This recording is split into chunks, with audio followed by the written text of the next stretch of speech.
Indoor স্টেডিয়ামে বিএলএদের সঙ্গে বৈঠক মুখ্যমন্ত্রী মমতা বন্দ্যোপাধ্যায়ের। কলকাতা ও পার্শ্ববর্তী 3 জেলার বিএলএদের সঙ্গে বৈঠক করবেন তৃণমূল নেত্রী। এই ব্যাপারে আরো বিস্তারিত জানবো আমাদের প্রতিনিধি বিরিত্তর কাছ থেকে। বিরিত্ত রয়েছে টেলিফোনে। বিরিত্ত, এই ব্যাপারে কি আপডেট রয়েছে তোমার কাছে? নেতাজি ইন্ডোর স্টেডিয়ামে রাজ্যের মুখ্যমন্ত্রী মমতা বন্দ্যোপাধ্যায় নির্বাচন কমিশনকে আরেকবার তোপ ডাকলেন। আজকে ঘটনাচক্রে দেখা গেল নির্বাচন কমিশন নাকি ইতিমধ্যে দাঁড়িয়ে প্রথম থেকে তৃণমূল কংগ্রেসের তরফ থেকে যে অভিযোগ আনা হচ্ছে যে রাজ্যে একের পর এক আত্মঘাতীর ঘটনা, তার জন্য একেবারে সার্বিকভাবে দায়ী কিন্তু নির্বাচন কমিশন। এই মতামত অনুযায়ী আজকে যে ছবি আমরা দেখতে পেলাম যে নির্বাচন কমিশন নাকি 46 জনের প্রাণ নিয়েছে বিএলওদের যে দোষ নয়, দোষ কমিশনারের। নেতাজি ইন্ডোর স্টেডিয়াম থেকে কিন্তু সুর চড়ালেন একেবারে রাজ্যের মুখ্যমন্ত্রী মমতা বন্দ্যোপাধ্যায়। সেই সঙ্গে সঙ্গে আজকে কিন্তু আমরা যে চিত্র দেখলাম, পশ্চিমবঙ্গের ভোটারদের যে খসড়া তালিকা ইতিমধ্যেই প্রকাশ করে দিয়েছে নির্বাচন কমিশন। শুরু হয়ে গেছে শুনানির জন্য নোটিশ পাঠানোর প্রক্রিয়া। এই অবস্থায় সোমবার দলীয় বিএলওদের নিয়ে বৈঠক ডেকেছিলেন কিন্তু রাজ্যের মুখ্যমন্ত্রী মমতা বন্দ্যোপাধ্যায়। কমিশনকে কিন্তু আরেকবার আক্রমণ করলেন মুখ্যমন্ত্রী মমতা বন্দ্যোপাধ্যায় খুব তাৎক্ষণিকভাবে। কমিশন বিদে মমতা বলেন, ডিলিমিটেশন ঠিকানা বদলেছে, বাতিল। বিয়ে হয়ে অন্য বাড়ি গিয়েছে, বাতিল। বাংলা ও ইংরেজিতে নামের বানানে ফারাক রয়েছে, বাতিল। এই অধিকার কে দিল? এলাকায় শান্তিপূর্ণ মিটিং মিছিল চলবে। বিএলএ 1 বিএলএ 2 যারা রয়েছেন তাদের ডিস্টার্ব করা চলবে না। এছাড়াও প্রশ্ন তুলেছেন মুখ্যমন্ত্রী মমতা বন্দ্যোপাধ্যায় আরেকটা ধাপের, আগেকার দিনের কতজনের সার্টিফিকেট ছিল। কারণ এর আগে যে নির্বাচনগুলো হয়েছে তখন এই কোনো রকম প্রক্রিয়ায় কিন্তু কাজ করেনি।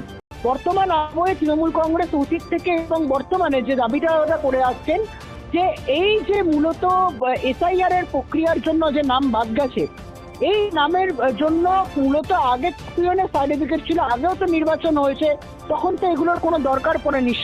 সেই প্রসঙ্গে দাঁড়িয়ে মুখ্যমন্ত্রী মমতা বন্দ্যোপাধ্যায় খুব তাৎক্ষণিকভাবে আজকে বলেন কমিশনকে মূলত যেটা বলেছেন যে তখনকার বাবা মায়ের সার্টিফিকেট আপনি পাবেন কোথা থেকে? স্কুলে কতজন পড়াশোনা করতেন, কতজনের বাবা মা ঠাকুরদার সার্টিফিকেট আছে? আমার মায়ের জন্মকার্ড যদি চান আমি দিতে পারবো না, কারণ আমার মা বাবা বাড়িতে ডেলিভারিতে জন্মেছেন। নরেন্দ্র মোদী অমিত শাহ দেখাতে পারবেন? সব তো লুকিয়ে ডুপ্লিকেট তারা দেখাচ্ছে। অর্থাৎ আজকেও কিন্তু দেখা গেল যে একেবারে অমিত শাহ এবং প্রধানমন্ত্রীকে কড়া ভাষায় তিনি আক্রমণ করেছেন।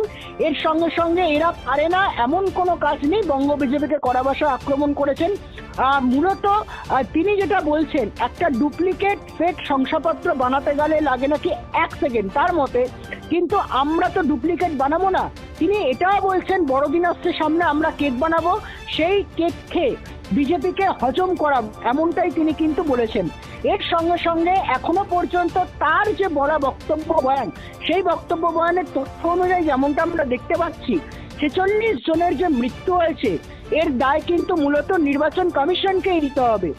মুখ্যমন্ত্রী মমতা বন্দ্যোপাধ্যায় আজকে খুব তাৎক্ষণিকভাবে বলেছেন যে ধরুন বাংলায় নাম হতো একতা, ইংরেজিতে কেউ ব্যবহার করেছেন, কেউই ব্যবহার করে, তুমি সেটা নাম কেটে দিয়েছো, এর জন্য তাকে আত্মহত্যা করতে হলো। এর দায় কার? নির্বাচন কমিশনই হচ্ছে গিয়ে একমাত্র দায়। বিএলওদের এটা কোনো রকম ভাবে দোষ নয়। বিএলওদের প্রথম থেকে মুখ্যমন্ত্রী মমতা বন্দ্যোপাধ্যায় তাদের যে চিন্তাধারা বুঝতে পেরেছিলেন, তাদেরকে রীতিমতো যে কাজের চাপ দেওয়া হচ্ছিল, সেই চাপ মুখ্যমন্ত্রী মমতা বন্দ্যোপাধ্যায় বুঝতে পারলেন। অবশ্যই কিন্তু বিএলওদের পাশেই আছেন মুখ্যমন্ত্রী মমতা বন্দ্যোপাধ্যায়। নেতাজি ইন্ডোর স্টেডিয়াম থেকে সেই কথা আরেকবার প্রমাণিত হলো। এর মধ্যে এটা লক্ষ্য করা যাচ্ছে যে মুখ্যমন্ত্রী মমতা বন্দ্যোপাধ্যায় আজকে বলেন 2001 সালে ভোট হলো, তারপরে শুরু হয়ে গেল এসআইআর এর কাজ। চূড়ান্ত তালিকা প্রকাশ হলো 2004 সালে। ওই সময় লোকসভা ভোট ছিল, আপনারা এরপরেও ডিলিমিটেশন করেছেন, সেটা মাথায় আছে কি? ডিলিমিটেশন একটা ভোটার আর একটা নির্বাচনের ক্ষেত্রে মূলত চলে গেল। মানে আগে ভবানীপুর যেটা ছিল সেটা হয়ে গেল আলিপুর। এখানে এমন হয়ে গিয়েছে ভবানীপুর যুক্ত হলো অন্য কোনো ওয়ার্ডে। সব বিধানসভাতেই আছে, ম্যাপিং তো ভুল, আপনাদের ম্যাপিং সম্পূর্ণভাবে ভুল। এটি একটা বিশাল বড় ব্লান্ডার হয়েছে এবং 2002 সালের পরে ডিলিমিটেশন হয়েছিল কিনা সেটা বিবেচনা করে রাখা হয়েছিল এবং এই গোটা প্রক্রিয়াটা পুরোটাই হচ্ছে গিয়ে অপরিকল্পিত। বিজেপি এবং কমিশনের যৌথ প্রচেষ্টায় এই পুরো ঘোষণাটা পুরো বিষয়টাকে সাজানো হয়েছে। এমনটাই কিন্তু মুখ্যমন্ত্রী মমতা বন্দ্যোপাধ্যায় আজকে বিএলওদের সঙ্গে যে বৈঠক ডেকেছিলেন নেতাজি ইন্ডোর স্টেডিয়ামে, তিনি কিন্তু মূলত আক্রমণ করেছেন আবারও বিজেপিকে। এবং সেই সঙ্গে সঙ্গে তোমাকে জানিয়ে রাখবো যে বিজেপির দালালেরা একবারও ভেবেছেন বিএলওদের গালাগালি দেওয়ার সময় আগে ট্রেনিং দিয়েছেন, পুরোটাই অপরিকল্পিত। এবং সেই সঙ্গে সঙ্গে যত কেস করবেন তত গলাটা কেটে নিতে পারেন। আমরা মানুষের কথা বলবো, কাউকে না কাউকে দিয়ে মুখ খোলাতে আমরা পারবো না। সবাই যদি ভয় গুটিয়ে যায় তাহলে দেশটা শেষ হয়ে যাবে।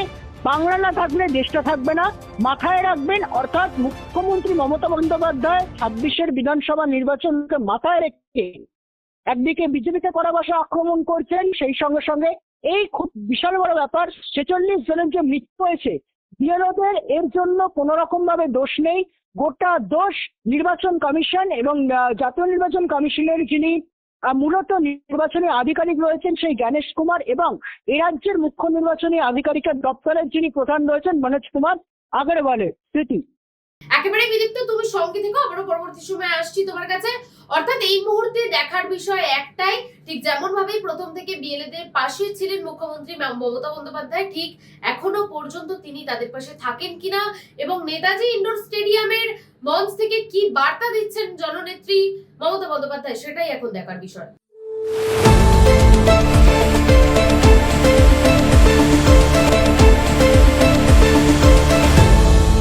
আপনারা দেখছেন এই বেলা বাংলা, শিরোনামে সবার আগে।